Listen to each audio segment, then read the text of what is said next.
every single thing that you want, whether it's a material object or a state of being or a pile of money or an experience or a circumstance or an event or a relationship, every single thing you want is because you believe that you would feel better in having it. And what we want to say to you is you would feel better in having a relationship with your own inner being. You would feel better being in the receptive mode. Don't ask the conditions of the world to need to change in order for you to feel better. You've got to get out of that conditional mode because you can't control the conditions. And what's really, really interesting about it is that most of the conditions are good anyway. It's trying to control the little piddly conditions that you can't control that's keeping you out of the receptive mode and then making you feel unsettled or making you feel paranoid or making you feel terrorized, you see. For no reason whatsoever other than a lack of discipline in the way you focus, or maybe a lack of understanding that it's a vibrational world. But you're past that. You have no lack of understanding that this is a vibrational world. You know that, we know that, we know that you know that, and you know that we know that you know that. In other words, you know that this is a vibrational world, and you know that you have guidance within you, and you know when you're focused in a productive way, and you know when you're focused in an unproductive way. You know your guidance system is alive and well within you, you see. And so if we were standing in your physical shoes, we would never again give anyone else the permission or the leeway or the latitude to be the reason that we don't feel good about anything. We would just keep acknowledging that I create my own reality and I'm the attractor of my own reality and I attract my reality by what I think about, and I could do a better job of thinking things that would serve me well, and then just set out to reach for thoughts that feel better and better and better and better and better. And when someone comes to you and says, ooh, what do you think about that happened there? If we were standing in your physical shoes, we would say, I want to be a world citizen, and I want to get everything in perspective. And so I'm in the process of taking it all in. In other words, don't counter them. Don't push against them. Don't try to convince them that you're not thinking about that. Don't try to make them wrong for thinking about that. We're not trying to make you wrong for thinking about that. We're just wanting you to understand that every single time you focus in opposition to what's in your vortex, you will terrorize yourself a little bit. And there are some subjects that are bigger than others, like staying in your physical body, or like the people that you care about staying in their physical bodies. And we want you to understand that from your inner being's point of view, staying in your physical bodies is not of any value whatsoever, unless while you are in these physical bodies, you are tuned in to who you really are and what you're really wanting. What if there is no solution to that? What if there is no end to things that you don't want? Where does that leave you? What if there is no end to the things that you do not want? Because that's the way it is. There is no end to the things that you do not want. Because the things that you do not want have to exist in the same atmosphere where the things that you do want are. So what if there is always going to be that end of the stick that you don't want? What if every subject that you pick up the stick of has wanted on one end and the absence of it on the other? What if there will always be plenty of what you do not want? What are you going to do? Focus on what you do want and let that be the basis of your life experience. That is the answer. And you don't have to wait for everybody else or anybody else to figure that out. That's a really important part in this. Because if you need them to figure it out before you can have peace, then you've put yourself in a place where you will never have freedom. You've got yourself locked into the end of the stick where you can't win. I'll be happy when everyone else is happy. And I'll feel safe when there are no more terrorists on the planet. I'll feel good, you think you say, when everybody agrees with me and everyone wants to live just like I do. Stop asking somebody else, anybody else, to do anything different so that you can feel better. Because none of them were born to please you. Not one of them. Not one of them. And those who have been standing on their head to please you have given you a distorted view of how it's supposed to work, you see. Can you step back a little bit and see the perspective, the big picture? Can you feel the ongoingness of that which is you? Can you get a little whiff of the eternalness that is you? Just a little bit. Can you feel the view of source looking upon you, not at you, not over you, looking with you? Can you feel the bigness of all of your moving parts? And can you feel the steady resonance of well-being that is at the basis of all of that? Can you feel the basis of love that we have all come from? And can you feel the steadiness of that never-ending stream?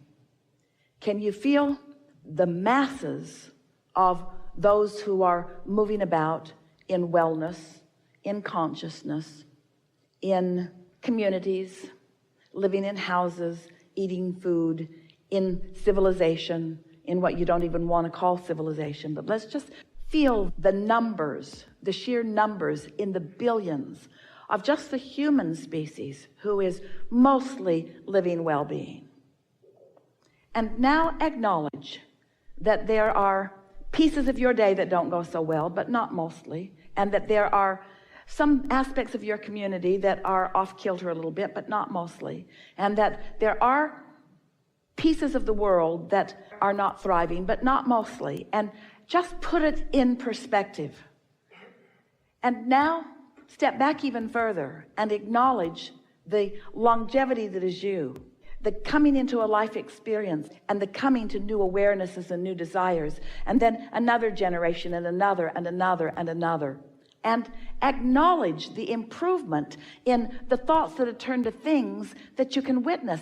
Notice the improvement in this time-space reality and in the way the majority of you live. And just accept that well-being is not just a little more than the not well-being. It is so dominant, it is so pervasive, that it is borderline ridiculous for any of you to find some very small, minuscule aspect of something in comparison or in relationship and turn your attention to it.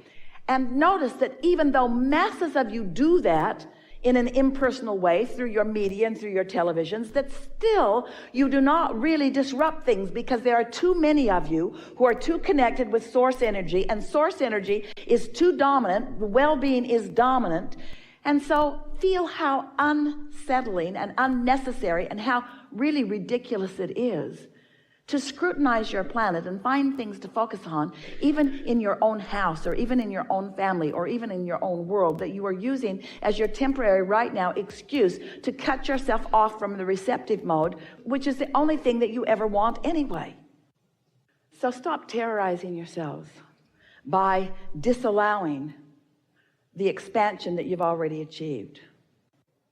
Your purpose is joy in the broad, general, only thing that matters sense. And you can't get off your path because you can't cease to exist ever. But you can be bogged down by the resistance on your path, or you can be, with clarity, navigating around it joyfully. Have you ever gone on a trip to some place that was open and wide? There was no contour to the land. There was no contour to the road. It was just straight and flat and same, miles and miles of nothing but miles and miles. So you know what that feels.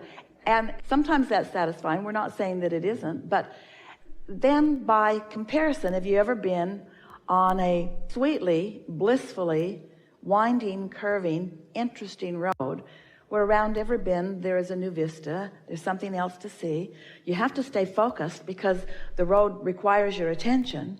And can you feel the satisfaction in there not being a straight line between where you are and where you want to be? In other words, there is interest in the maneuvering, in the managing, in the up and down and over and around and through. There's interest in the developing your skills and getting very good at it and acquiring equipment that handles it better and better. In the big old bus that weighed 60,000 pounds and was 45 feet long with a car behind it and so wide that they squeaked through toll booths with an inch on either side, straight, big, flat roads were really appreciated. But when Esther got in her little Audi R8, she wanted the mountain passes. She wanted to feel what that engine could do. She wanted that engine to have to give her all it had in order to maintain her 80 miles an hour going up a high mountain. In other words, you see what we're getting at? There's such interest in the contrast. If it's not frightening you, If Esther had been on that mountain pass in that bus, there are switchbacks that say, if your vehicle is longer than 26 feet long, don't come down this road. And Esther would say, I hear you and I'm not coming, because she knew what it was like, what it took to turn that bus. There were some roads, a road in Sedona, she so wanted to go up Oak Creek Canyon with that bus, but she knew better. There were turns that she could not make. But in the Audi, that's the road she wanted to be on. And so what we're saying to you is, as you prepare your equipment, as you gather your equipment, which is your vibrational prowess, and as you manage it and understand it, then you will feel invincible, which is on the opposite end of the stick of fearful. You will feel clarity, which is on the opposite end of the stick of confusion. And in that clarity and in that empowerment and that knowing, then the whole world is exciting to you. And we promise you, you won't be asking for the contrast to go away, because it isn't your problem. And your ability to navigate through all of it makes your life more interesting, you see.